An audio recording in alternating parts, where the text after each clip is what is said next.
murder, and everything else. my name is Joy.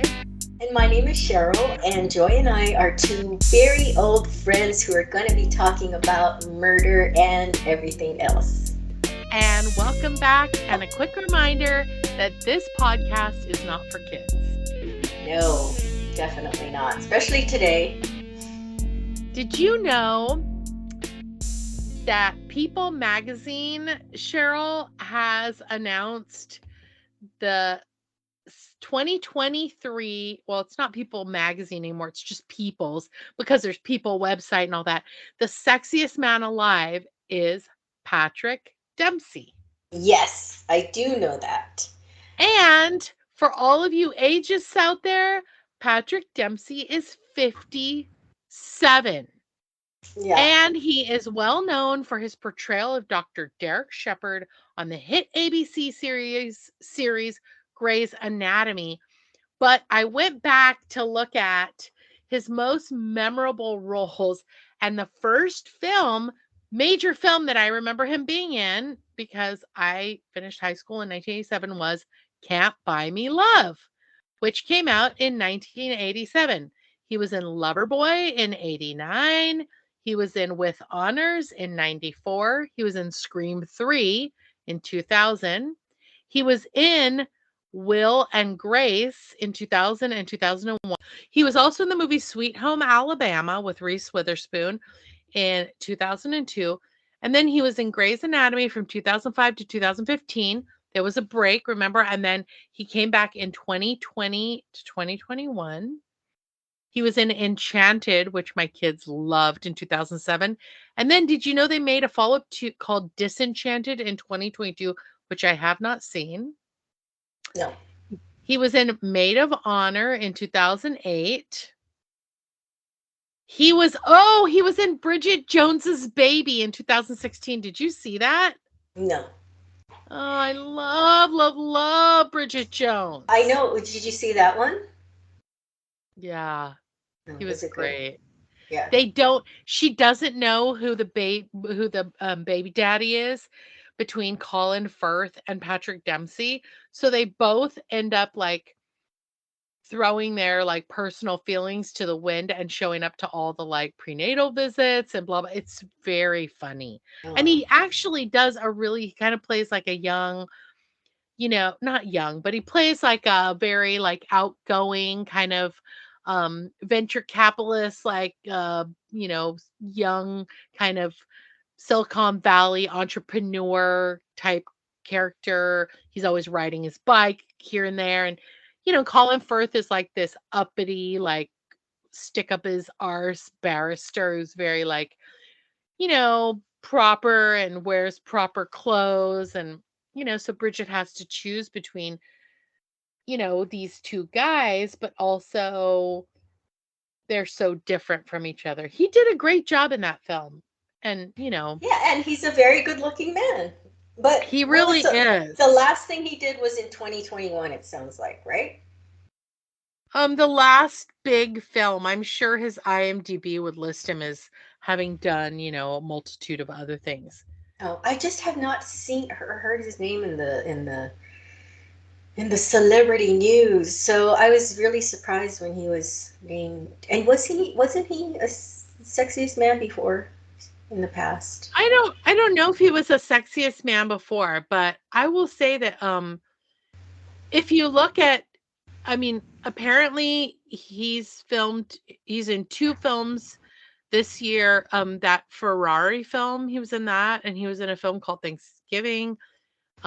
He was in like 3 things in 2022. He was in 4 things in 2021. Okay. Yeah, I stand corrected. He's been around, but he's definitely a working actor. Has he been the sexiest man alive before? I don't know. I think I would be surprised if he was. Maybe if he was, it was while he was on Grey's Anatomy the first time. I think once you've held that title, I don't think you should not be able to have it again.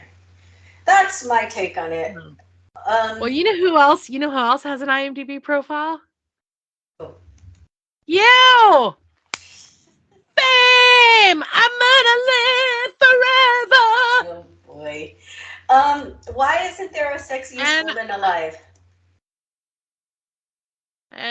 I because we're all the sexiest women alive. Oh God. All of us. We are a nation of sexiest women alive. That's you, that's me, and that's all our other sisters out there sexing it up. Hey, I didn't know about the new Gidget or news to us. What is You're that? holding you're holding out on me. You were in the new Gidget Oh, as I Lila in one episode in 88, and then you were in News to Us, which was a TV movie, and you were a News to Us dancer in 1990. yeah. So, and then also you were a female passerby in Nowhere Man in 1996. So you're holding out on me, Nurse Armstrong. You're holding out on me. Joy, I was female passerby and now I'm someone. I will always just be a generic Ah, generic noun. Um, I think oh he my was the god. sexiest man before. Anyway, yeah. I Oh, I congratulations, Patrick. Yeah, congratulations. And Patrick's 57. And I have to say, it's nice to see them extending this award to men in their 50s. Um, just so you know, I ran down the list of other people, sexiest men around, and there's quite a, a sexy list out there. Um, let's see what happened to that list. Um, sexiest man alive list.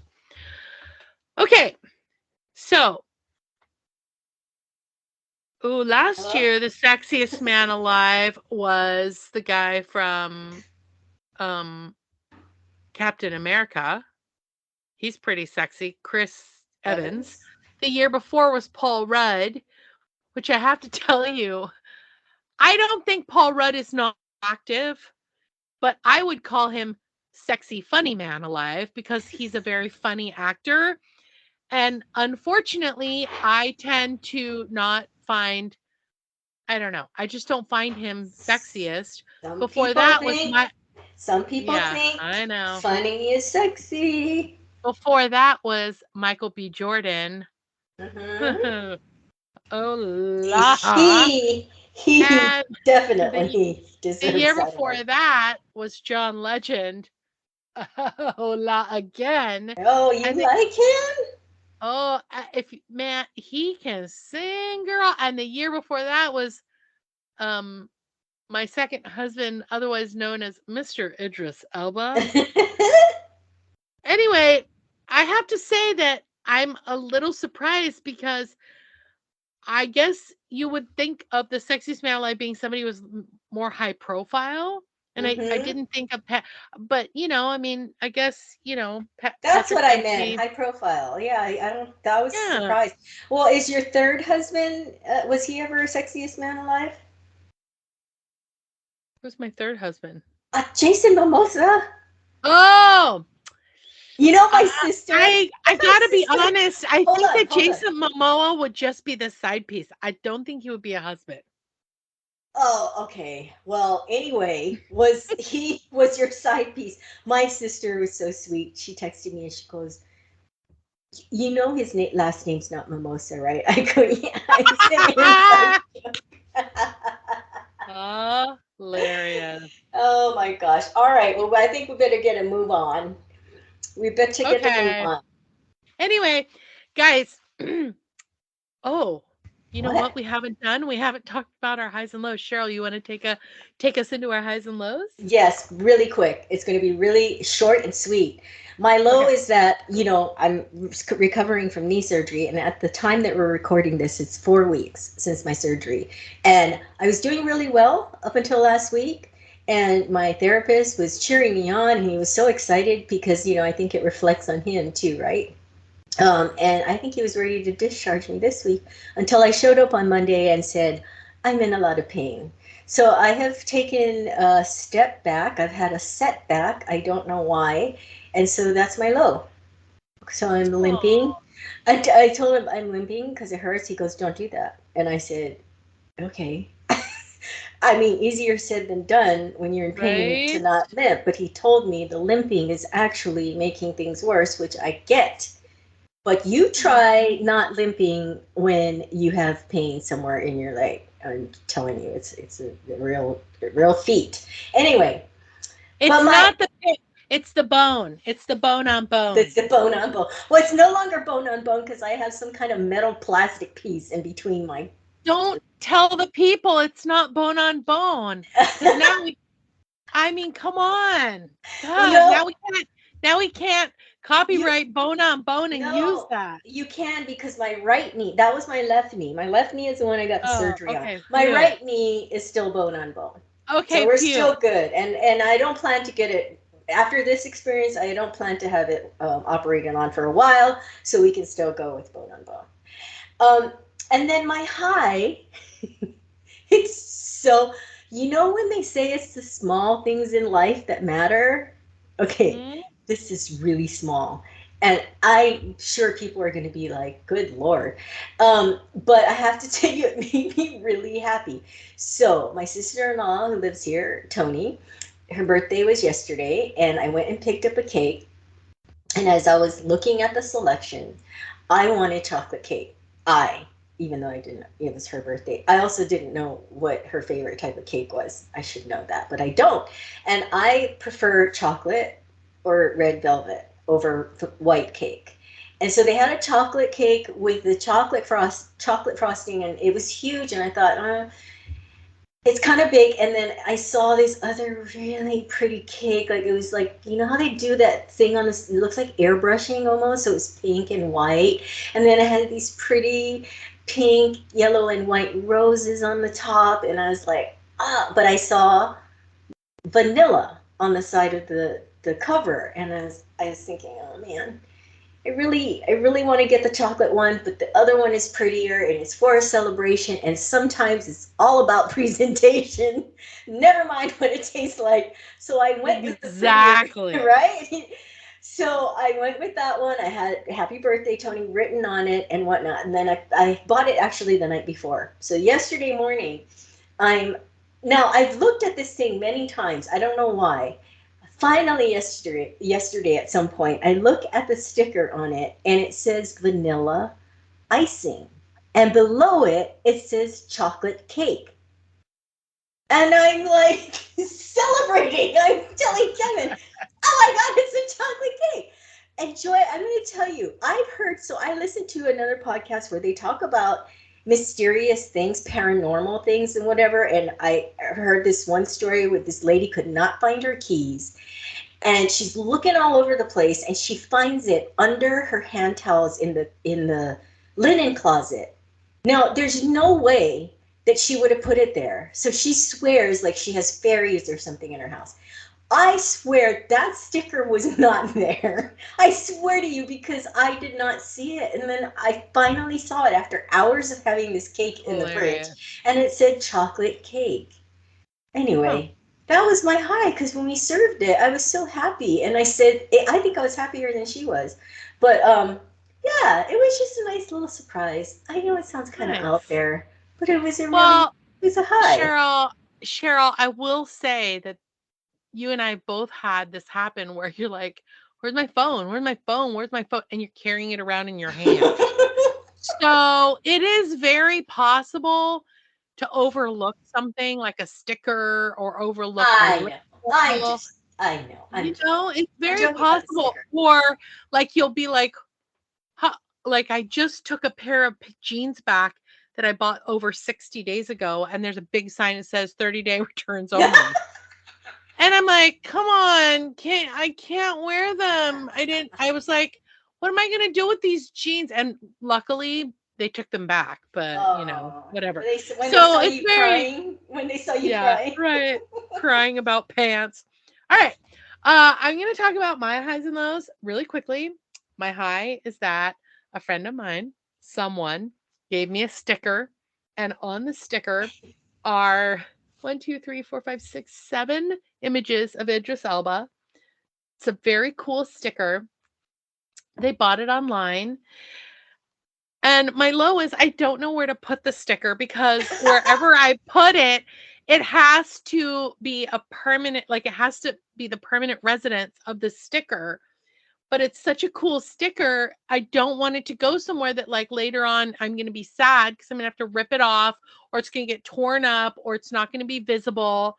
And of course, my first place was on my computer, but then every time I open my computer, everyone else can see it. I can't see it because it's going to be on the outside of the computer. So I'm Right. like, well, do I put it like on the, so it's like there's this whole conundrum now. Like, where do I put the Oh. sticker? Well, maybe So, someone would be willing to buy you another one should that yeah. happen. Well, what I was going to say is to our listeners out there, why don't you reach out to us at murderandeverythingelse@gmail.com or Instagram or Twitter or Facebook and give us suggestions of where I could put the sticker. Okay. Just not Jay Bear because they may have something not Yeah. very nice to say. You Jay, put it, stick it where the sun Jay, don't shine. yeah, Jay Blair would be like, why don't you stick it up your ass? So there. Anyway, um, Cheryl, you Yeah, have an update for our listeners. I do, you all. Oh my gosh. Okay, but when this comes out, you probably would already know about it, but I'm going to tell you just in case you don't. But the Kowalski trial, do you remember I talked about Take Care of Maya? It's a Netflix documentary. It came out, we published it August 6th. So go back and listen to it. I'm not going to go into it because we don't have time. But they were on trial. They sued the hospital, and the trial was 9 weeks. That's a long time. And they finally gave it to the jury 2 days ago, and they had a verdict today. And they awarded the family over $200 million. And I'm going to go into it in detail in Oh, another episode. And they are still, at this moment in time, still determining punitive damages. But I'm telling you, I cried joy when I watched those aw, kids. Yeah, when the verdict came in, they were sobbing uncontrollably because the whole thing was that they didn't believe Maya had a condition. They didn't right, believe her. So this verdict is vindication, right? You want to be heard and you want to be believed. right, But the thing is that they're never going to get their mother back. So right. if you guys don't know about it, go back and listen to our episode, and then we will record something with all the details of the trial. So that's my update. Awesome. We don't have any shout outs this week, and we don't have any letters from our listeners. So, but that's So there. okay. Last week we had a ton.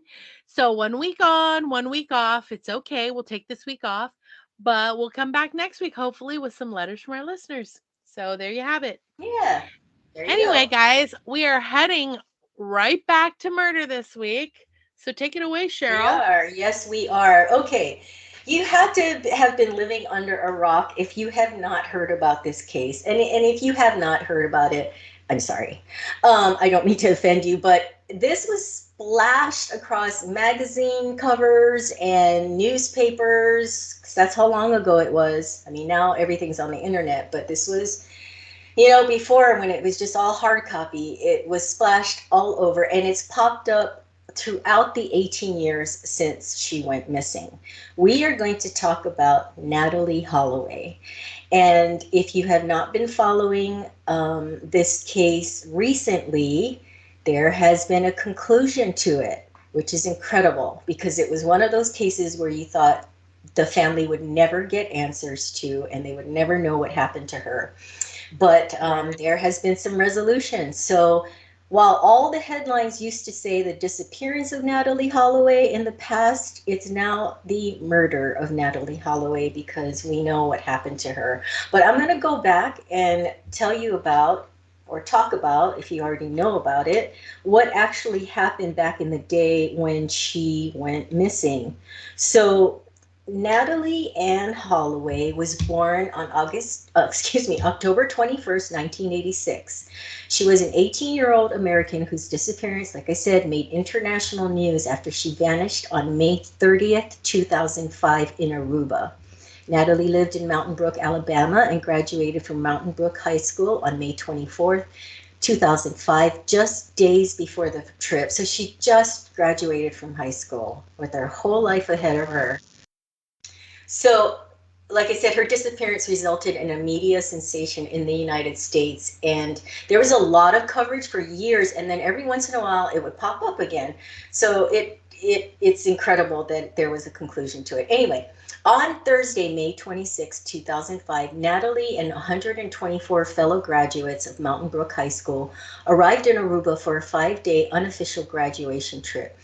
The teenagers were accompanied by 7 chaperones. According to teacher and chaperone Bob Plummer, the chaperones met with the students each day to make sure everything was fine. And another person who organized the trip said the chaperones were not supposed to keep up with their every move, which would be hard, right? Because there's 7 chaperones and 124 students. Like So it was unofficial. yeah, it's not like yeah, I don't know what an unofficial graduation trip. What do they mean by that? An official graduation trip versus an unofficial. Maybe they just mean that a bunch of people came together and said, let's do this. Yeah.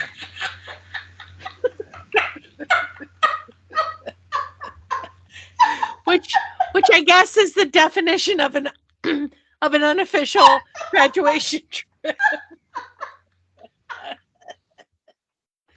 Oh my God. Okay. So, you know, they always want to blame the victim, right? So there were statements that Natalee was drinking heavily and she was drinking cocktails for breakfast and whatnot. And one of the other students said, you know, the partying was quote unquote excessive. I mean, they just graduated from high school. They're in Aruba. They don't have their parents around, you know, whatever. Still doesn't mean that this should have happened to her. She was scheduled to fly home on May 30th, 2005, but she failed to appear for her flight. She was last seen by classmates around 1:30 a.m. on that morning as she was leaving a bar and night club called Carlos and Charlie's. She left in a car with 17-year-old Joran van der Sloot, a Dutch honors student who is living in Aruba and attending the International School of Aruba, and his 2 oh, here we go, Joy. Surinamese friends. All right, I did it. Surinamese friends. Yay! That means they're from Suriname. Okay. She left with Joran van der Sloot and brothers 21-year-old Deepak Kalpo and 18-year-old Satish Kalpo. When the 3 men were questioned, they said they dropped off Natalee at her hotel and denied knowing what had become of her. With the assistance of hundreds of volunteers, Aruban investigators conducted an extensive search operation.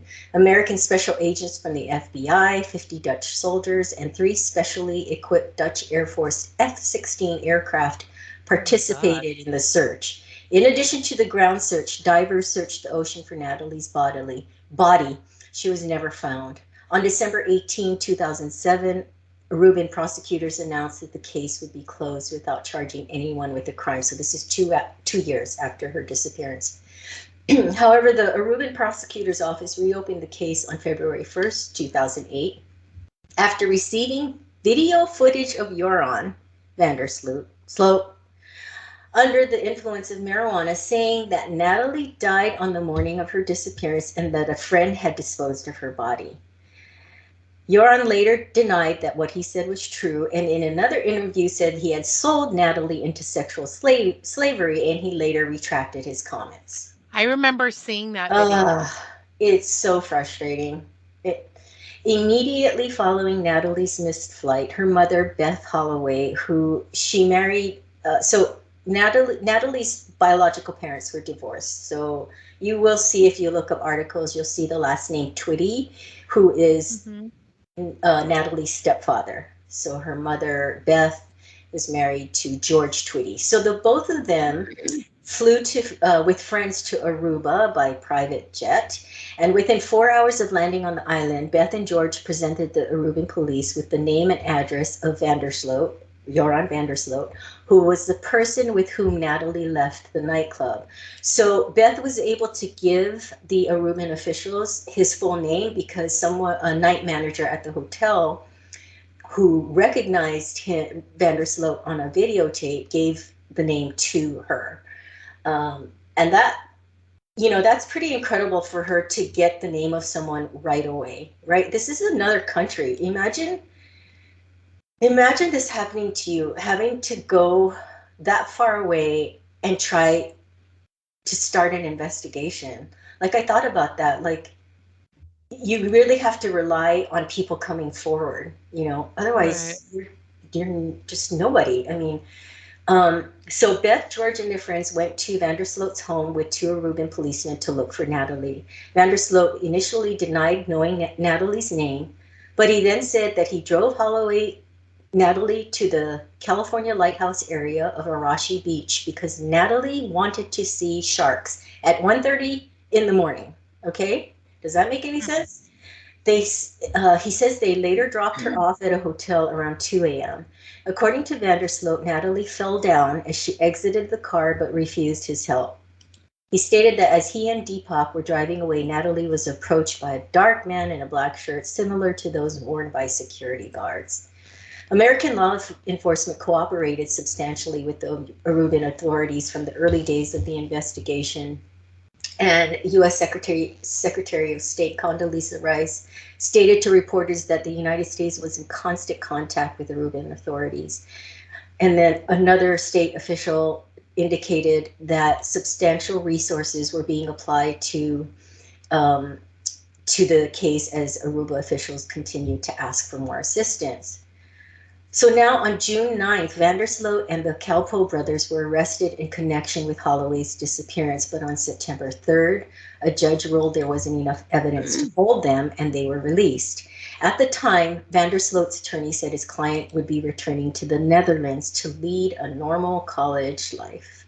During this period, the suspects who had been detained changed their stories. Van der Sloot changes his stories so many times.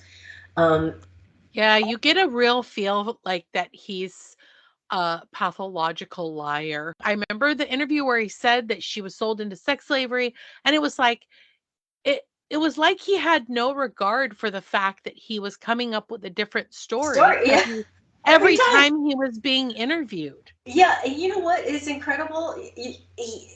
He had no conscience about being videoed and going on like these big national TV stations or being interviewed, for a magazine.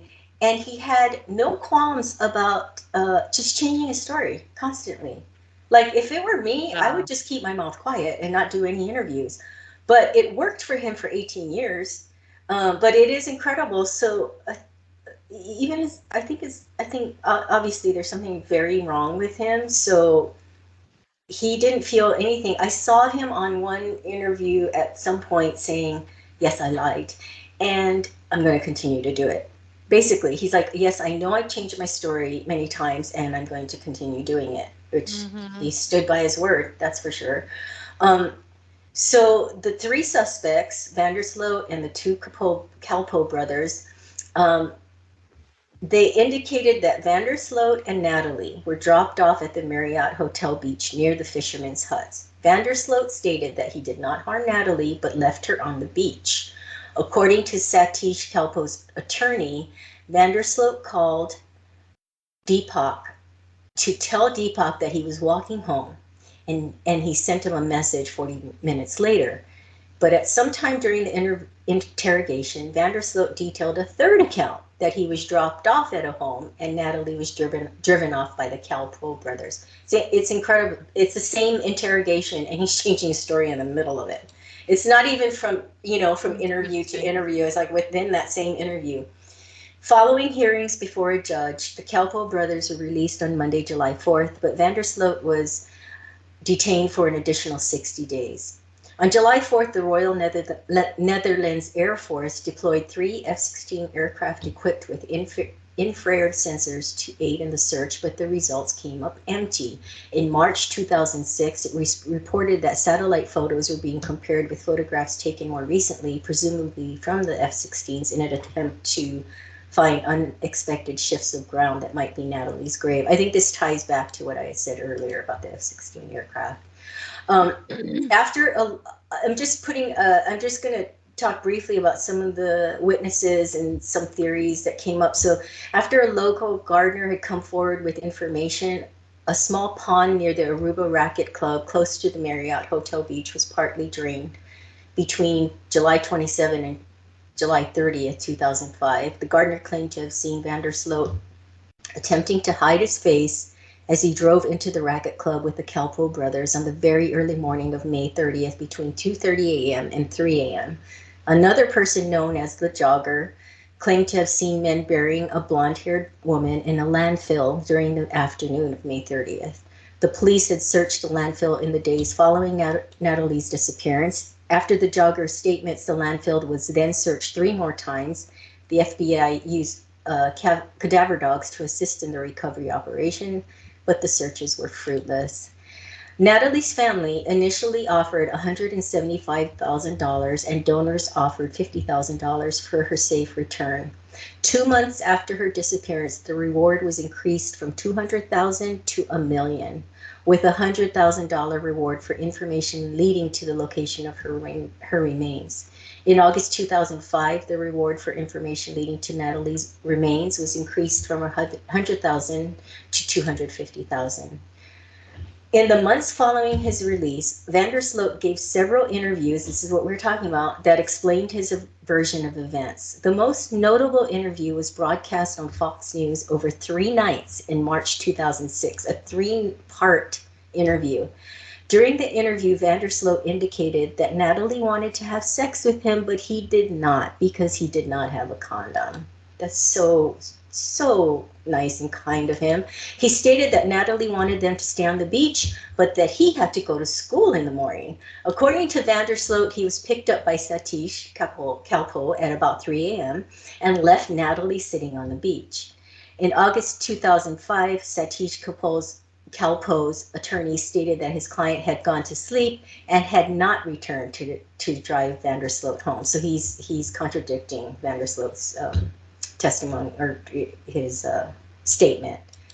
In 2007, a book by Vandersloot and reporter, do you want to say who the reporter is? Zvezdana Vukojevic. Okay, all right. Vandersloot and this reporter published a book called The Case of Natalee Holloway. It was published in Dutch in April 2007. In the book, Vandersloot gives his perspective of the night Natalee disappeared and the media frenzy that followed. He admits to and apologizes for initial lies, but maintains his innocence. Vandersloot claims he met her at Carlos and Charlie's, and the last time he saw her was on the beach. He says, "I'm no angel, but I did nothing illegal, and I'm no murderer." On April 27, a new search involving approximately 20 investigators was launched on the Vandersloot family residence in Aruba. Dutch authorities searched the yard and surrounding area using shovels and thin rods to penetrate the dirt, but nothing was found. On May 12th, the Kalpo family residence was searched by the authorities. The 2 brothers were detained for about an hour, but were released when the authorities left. So we're going to talk about more. So in 2007, more arrests, rearrests, and re-releases.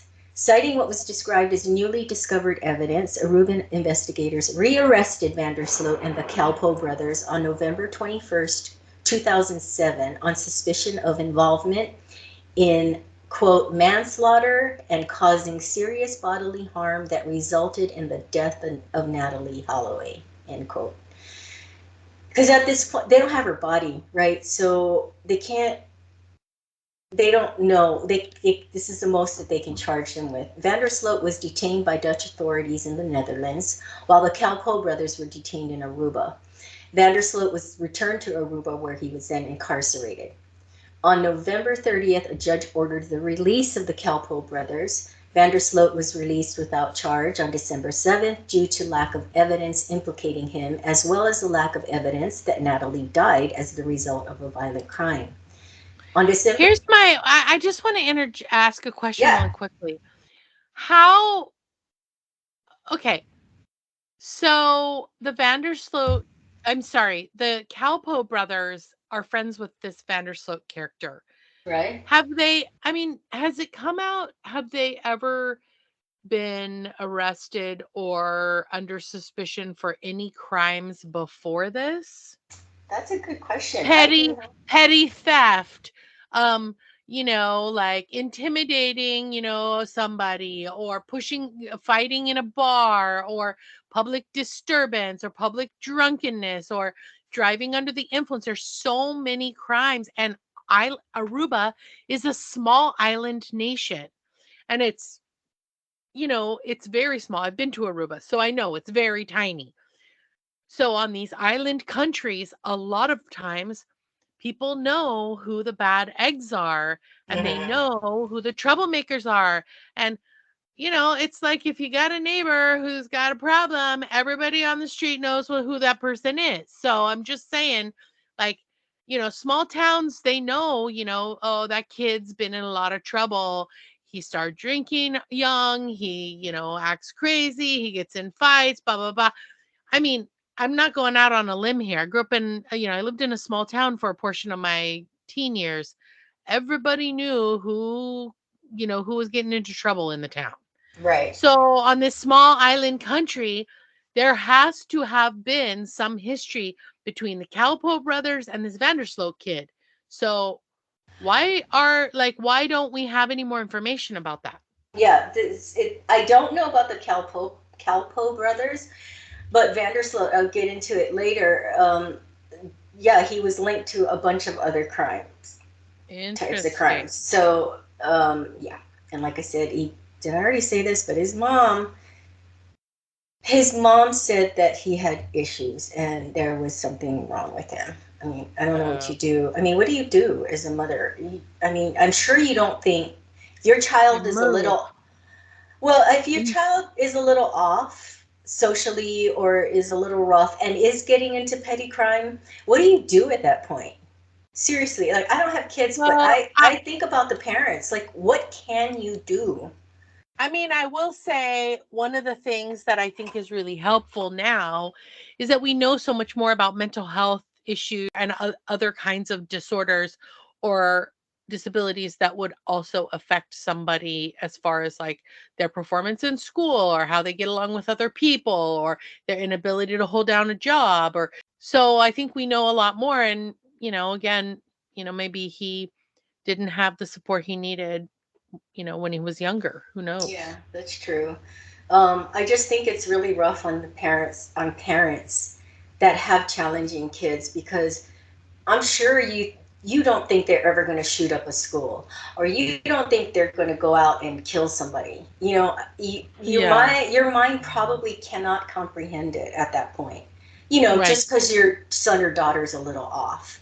You know, it's Mm, like anyway. So as I said, he Vandersloot was connected to many other crimes, including sex trafficking. So there was a video of him when he was in Thailand in a room with these young Thai girls, and it was obvious that it was a trafficking ring, and he was also involved in drug rings. So he was not a squeaky clean guy by any means before all of this happened.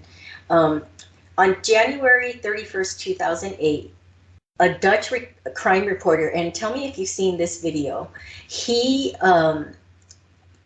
uh, he was able to get a video of Vandersloot in the car, and he just befriends him, and he like kind of just asks him questions about what happened with Natalee. Did you ever see that one? And yeah, I saw that one. and Vandersloot was seen on the video smoking marijuana and stating that he was with Natalee when she began convulsively shaking. Here's another story. I lost count already on how many different stories he has. But he's on Yeah. video stating that he was with her when she began convulsively shaking and then became unresponsive. And Yeah, he I remember says, that. yeah, and then he says that he attempted to revive her and he couldn't. So he called a friend who told Vandersloot to go home and disposed of the body. So he has a friend that says, "Go home, I'll take care of it." That's bullshit. Here's the other thing I just have to say. You've got this guy out there who's literally now on like story number 8 or I 10, Yes. and it's like, "Hi, Can what's we? going on?" Yeah, can we do something? Oh my God! It's Imagine being her parents and seeing all of Oh, this. I'm sure they were just like incensed. Oh, I mean, yeah, I mean, exactly. Just seeing. Also, he came off as being as guilty as hell, and they're watching him resurface. I mean, shame on Fox News for airing that interview with him on that 3-night interview. I mean, or 3-episode interview. I mean, come on, talk about like, I mean, and this is where I have to say, like, people just doing shit for clicks, like news companies like that, like Fox News, um, airing shit just for ratings. I mean, it makes me sick to my stomach. Yeah, and so just And as they're not the only ones. I'm just saying, like, shame on them. for example, yeah. So the Aruban prosecutor's office attempted to obtain an arrest warrant for Vandersloot based on those tapes. However, a judge denied the request. So on February 8th, Vandersloot met with Aruban investigators in the Netherlands and denied that what he said on the tape was true, stating that he was under the influence of marijuana at the time. Vandersloot indicated that he still maintains that he left Natalee behind on the beach. On November 24th, Fox News aired an interview with Vandersloot in which he alleged that he sold Natalee into sex slavery, receiving money both when Natalee was taken and later on to keep quiet. Vandersloot also alleged that his father paid off 2 police officers who had learned that Natalee was taken to Venezuela. Vandersloot later retracted the statements made in the interview. Fox News also aired part of an audio recording provided by Vandersloot, which he alleged is a phone conversation between he and his father, in which the father displays knowledge of his son's purported involvement in human trafficking. So I have heard rumors about his father being somehow involved in Natalee's disappearance. Wow. Maybe not like a crime against her, but like getting rid of her body. I mean, the initial, situation was with the son, but who knows. Anyway, on February 23rd, 2010, it was reported that Vandersloot had stated in an interview that he had disposed of Natalee's body in a marsh in Aruba. Authorities had investigated the latest story and had dismissed it, stating the locations, names, and times he gave just did not make sense. In March 2010, underwater searches were conducted by Aruban authorities after an American couple reported that they were snorkeling when they photographed what they thought might be human skeletal remains, possibly those of Natalee's. Aruban authorities sent divers to investigate, but no remains were ever recovered. On January 12, 2012, the U.S. Jefferson County probate judge Alan King signed an order officially declaring Natalee Holloway dead on January 12, 2012, allowing her family to handle her financial affairs. And I read that, the father was the one that requested it, and I don't think the mother was on board at first to have Natalee declared legally dead. And so this is what started the uh, sort of the domino or the house of cards falling on Vandersloot. According to the FBI in 2010, Vandersloot asked Beth Holloway, Natalee's mother, for $25,000 upfront and a total of $250,000 after the remains were found. In exchange, Vandersloot told officials that his father buried Natalee's remains in the foundation of a house. Authorities determined that this information was false because the house had not yet been built at the time of Holloway's disappearance. But now he's extorted money from Natalee's family, and they Did don't she have. get the money back? Well, this is where they're at right now. Oh. So after, and I'll get that. That's what I'll talk about. Will come to present time, but he takes that money that he got from. This is so sick. He takes that money that that he got from Natalee's mother, and he goes to Peru. Right. So this is, I believe it was the end of May, like May 25th, when this happened, where he extorted the money. On May 30th, 2010, 5 years to the day after Natalee's disappearance. 5 days to the day, Joy, the same day, 5 years. Stephanie Flores Ramirez, a 21-year-old business student, was reported missing in Lima, Peru. She was found dead 3 years later in a hotel room registered in Vandersloot's name. 4 days later, he was arrested in Three days later, not 3 years later. Oh, did I say years? Yeah. Thank you. I was like, damn. That hotel staff, they are slacking. They take really long coffee breaks. It takes them 3 years to check Oh my God. But no, so it's registered in his name, and 4 days later, he's arrested in Chile and sent back to Peru to face murder charges. He pleaded guilty to Flores' murder in January 2012. Thank God for the family that he pled guilty. You know, that he didn't take them through some bullshit where he tells a million stories and, you know what I mean, and drags them through the court system.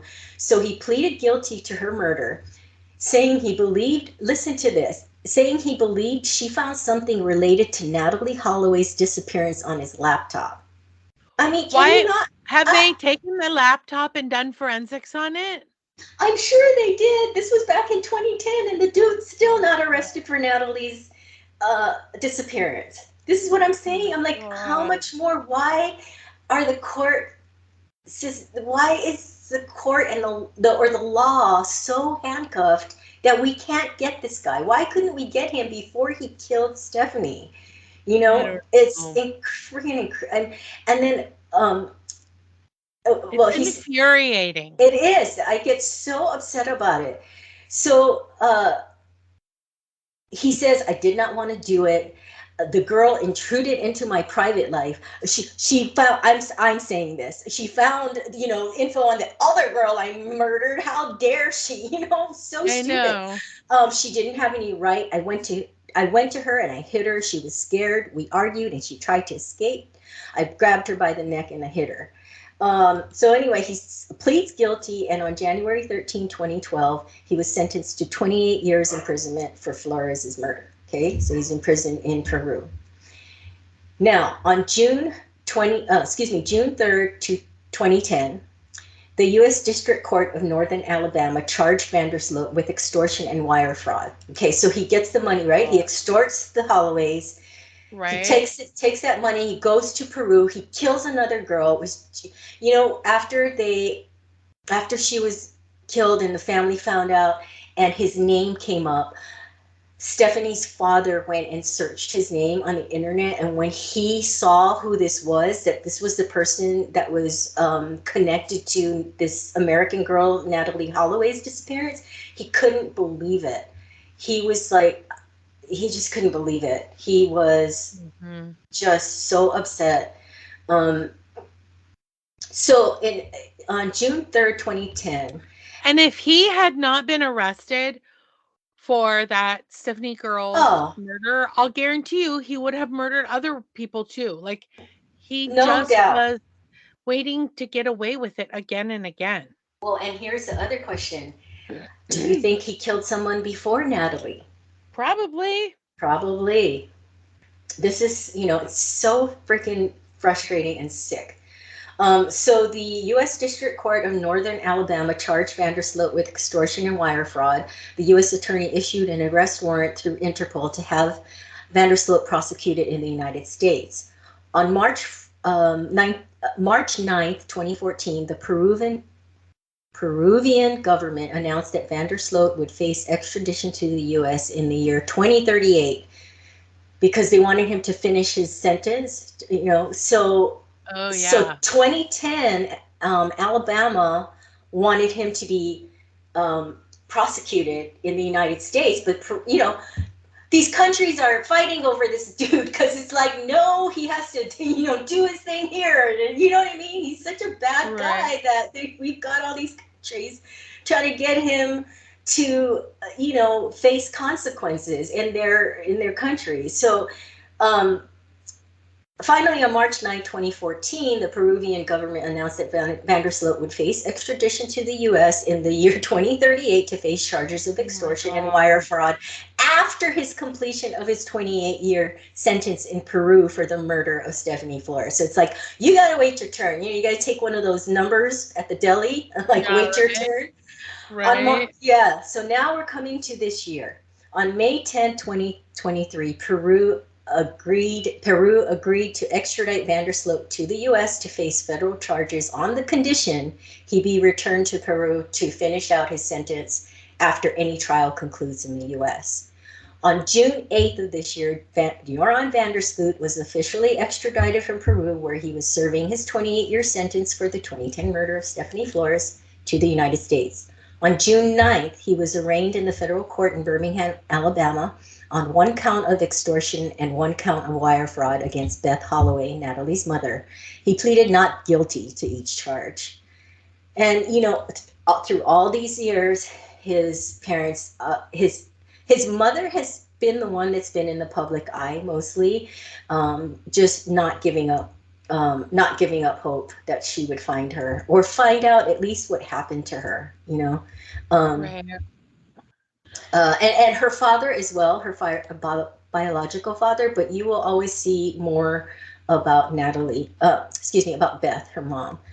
Okay, so on October 18th, which was just last month, October 18, 2023, in a proffer letter as part of a plea deal. So for him to, Ugh. yeah, but here we I go with the plea plea deals. plea deals make me nauseous. Plea deals, schmeal deals. Yeah, I know. It's Vandersloot admitted to beating Natalee Holloway to death on an Aruba beach. According to an interview transcript, Vandersloot bludgeoned her with a cinder block and disposed of her body in the ocean. He was sentenced to 20 years on the extortion charges, which will run concurrently. I hate that word, right? Which Hmm. will run concurrently with his existing Peru sentence. So there you can see it. You can go on YouTube and you can hear his confession where he says that they were kissing and making out on the beach, and then he wanted to have sex, and she rebuffed his advances, and I think he says he hit her, and she was knocked out, and then he got scared, and so he took a cinder block, which just happened to be nearby, and Okay. smashed it Okay. on I just have to interject here. He got cinder block. scared. I'm sorry. One case you might have gotten scared. I'm going to give you the benefit of the fact that it's one. We now have a kid, again, well, he's not a kid anymore, a man who did this two to two different women. It's no longer I got scared. It's I'm a freaking serial killer. Monster, yeah. Yeah. And then I saw an interview, or excuse me, an investigator was like, "How convenient! What is a cinder block doing on the beach?" I mean, it really. The other thing he says in his confession is that he then carried her to the water and walked in up to his thighs and put her in the water. That's not deep enough for her body not to have been found. It's going to wash up onto shore. Right. He's 6'5". The dude is big. I mean, it's The so other scary. thing is he had to go into the water because he probably had to clean himself off. Yeah, that's true And that too. and But and that's the other thing is where did he get a cinder block on the beach? that's what I And then mean. and He's then like, what about the two guys? Like the story is chock full of holes. exactly. And I mean, it doesn't make any scientific sense that you can roll a body into the ocean and not have it come up onto the shore He's or be also a found in yeah, by in the bay or whatever it yep. is. You He's can't. also a pathological liar. Yeah, So so I don't believe a word he's what saying. exactly? So there's video clips, you can find them, of Beth Holloway giving a statement after you're on. She doesn't believe him, does she? No, she does. This is what's so sad to me. Oh. She says, the nightmare is over. She goes, it's not closure, but the nightmare is over. Because, for 18 years, she didn't know what happened to her daughter. So she looks so relieved, when she's giving this press conference. And, she doesn't talk about, I have not heard her yet speak about how she doesn't feel there's justice because he's not being held accountable for Natalie's murder, only the extortion and wire fraud. That's the only charges they could get him on because Aruba has a statute of limitations for murder of 12 years, and this was Yeah. 18 years ago. It's messed up. So, but a spokesperson for the Aruba Public Prosecutor's Office does not rule out the possibility that Vandersloot could face new legal action in Aruba after he confessed to killing Natalee. I don't know how they're going to do it. When asked whether or why the statute of limitations might not apply to Vandersloot, the spokesperson said the question cannot be answered unequivocally. Unequivocally. It depends on several factors within the investigation. Bear in mind also that we don't know yet what is in the official court documents and documents related to the investigation. Therefore, there is no simple yes or no at this moment. But Vandersloot is scheduled to spend the next 2 decades behind bars in Peru. In addition to his 28-year prison sentence for murdering Stephanie Flores, Vandersloot was also convicted in 2021 of trafficking cocaine into his Peruvian prison. He was sentenced to an additional 18 years in Peru. Oy vey. Peruvian law prohibits prison sentences from exceeding a total of 35 years unless given a life sentence. Why? Why? Vandersloot is currently scheduled for release from prison in Peru on or about June 10, 2045, 35 years after his original arrest in Peru. He's 36 now. But Peruvian officials allowed his temporary release from Peru to the U.S. in June to face the extortion and wire fraud charges. That was nice of them. And then in one of the videos I saw, Natalie's biological father, Dave Holloway, says he will be waiting for Joran Vandersloot when he is released. And then I did the math and I looked up how old Dave Holloway was because I was like, oh yeah, yes. I'm sorry, Joy, but I'm not eye for an eye type of person. It's terrible, but I am. There are certain instances where I'm like eye for an eye. This was not justice that he got away with her murder, or, is not being held accountable. He confessed to it. I don't believe his confession. It doesn't make any sense. And there's so many rumors that he either went out with the friends or his father on a boat and took Natalie's body out deeper and anchored it. You can't just put it out from the shore. I'm positive of this, even though I have never murdered or disposed of someone's body. I'm just positive you can't put someone's body from the shore and it never be found. So, but anyway, getting back to Beth Holloway's statement, she just seems really relieved and she's just very happy to close this chapter. And when I heard his confession, I was like, oh, he's such a liar. Because all she wanted was to find out what happened to her daughter. And you know what? That's her daughter. If she's okay with that story and she's okay, it's going to help her move on with her life, then I say, good for her. But for me, I'm like, I don't believe that story. Right. I don't believe that story. Because there's rumors that the three of them, the Calpo brothers and Vandersloot, raped her that night. And you know what? Maybe Beth doesn't need to know that. Right. I don't know. How do you feel as a mother?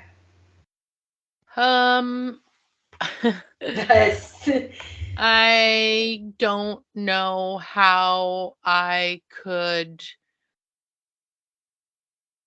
I will say that she probably needs to put it to rest because mentally carrying the weight of just not knowing and all of the lies and all of the uncertainty and all of the I kind of I put it in that category of like, when you hear like a child is missing and then there've been cases where like those women who were in the basement of that guy's house in like freaking Cincinnati or wherever it was, Milwaukee, and then some of those women, like one of those women, her mother had died, and you know, I think that, and then to hear, oh, for the mothers that were still alive, your daughter's been found, and they think, they're gone. I mean, they disappeared without a trace. There Mhm. was no, there was no, there was no anything, no footprints, no evidence, no blah. They were there one moment and then they were gone. So I think that the weight of carrying that would be Oh, awful. so difficult, exhausting, and Hmm. just overwhelming. And I think that at some point you have to let it go, you know? Yeah, And I think closing out that chapter was probably the best thing mentally for her, But and I think maybe, okay, so maybe in her heart she doesn't believe the details. Maybe after 18 years of this, it was enough to hear him say, basically, the bottom line is he killed her, right? yeah. So maybe for her, like, the details, if he's not being, 100% true, or honest, at least I'm getting from him in a court, him saying that he murdered her. Mhm. I guess, I don't know, but I hope. Well, what I was saying was, I did some of the calculation. I looked up how old her biological father is, and he's like 66. And then, so just by the calculation, Vandersloot will get out in about 22 years. So father's gonna be pretty old. Yeah, but guess what? You know what? We're I living don't longer and care. longer. Yeah, he's going to be pretty old, but guess what? He said I'm going to be waiting. So I'm putting Yeah, my money on that guy. I hope so, because I And just the other thing is, prison in another country is not like prison here. And I'm not saying that to say like he's living the lap of luxury, but he already got in trouble for smuggling cocaine into a prison in a country where they grow coca leaves, which is how they make cocaine. So it's like, what's going on down there? Like, is yeah. this a banana Oh, republic? Is this a joke prison? Is this a real prison? Is it a brutal place? I've seen video footage from Thai prisons and from prisons in other countries, and I've heard horrifying stories of prisons in other countries, in developing countries. So it does make me wonder. I mean, oh yeah. is he It, gonna last another how many years in that prison down there? I mean, Jeffrey Dahmer didn't last in American prison. Nope, not for only 2 years or something. But and I wish, it's so funny you bring that up, because there's a whole other story on how there his so he has a girlfriend and he has a baby. Of I don't know course. how that happened, but he I guess there were reports of, yeah, inhumane treatment and poor conditions in the prison, and I didn't even listen to it, because it's, first of all, because it would run too long to go into that whole story, but also I don't feel, it's like I'm playing a really small violin when I hear that. Mhm. I don't really care if he's not being treated well. Yeah. I know we're supposed to treat them that, but it was awful. I mean, come on. I'm sorry. I don't have any sympathy. And he goes Yeah. and takes the extortion money and goes to Peru and kills another girl. And who knows how many other girls he's killed. Awful. Right. So I just pray that the Aruban officials, the prosecutors, can find some kind of legal loophole, because there usually is one, where they can bypass that 12-year statute of limitations, because I don't think they're, how did he come up with 12 years anyway? Such an arbitrary number. I know, Like, right? why 12 years for a murder? Why is there a statute of limitations at all? But if you're going to have one, why 12? It's, you know what I mean? I have some words for them. Can you tell? You do. I think you should give them a stern talking to. Right, I am. With a finger Ah, wag, a finger shake on top of that. that's right. Anyway, Well, uh, Cheryl, this was such an interesting case. I didn't even know half of this.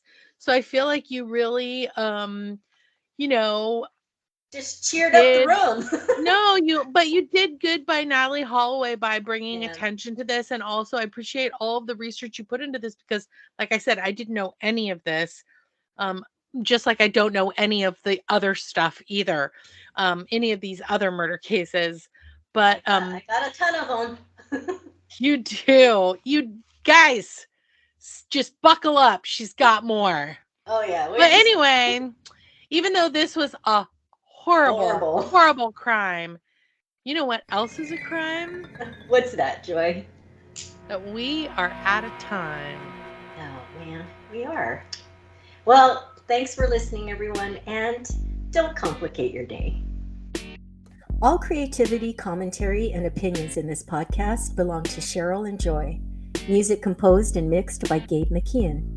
Logo and merch created and managed by Kevin Callan. Podcast editing and advertising by Joy McKeon. Legal representation provided by John Bojezek. Please like, subscribe, follow, and listen. You can listen to us on Spotify or wherever you get your podcasts. And remember, you can find us on Instagram and YouTube, and you can email us at murderandeverythingelse@gmail.com. Bye, fishes.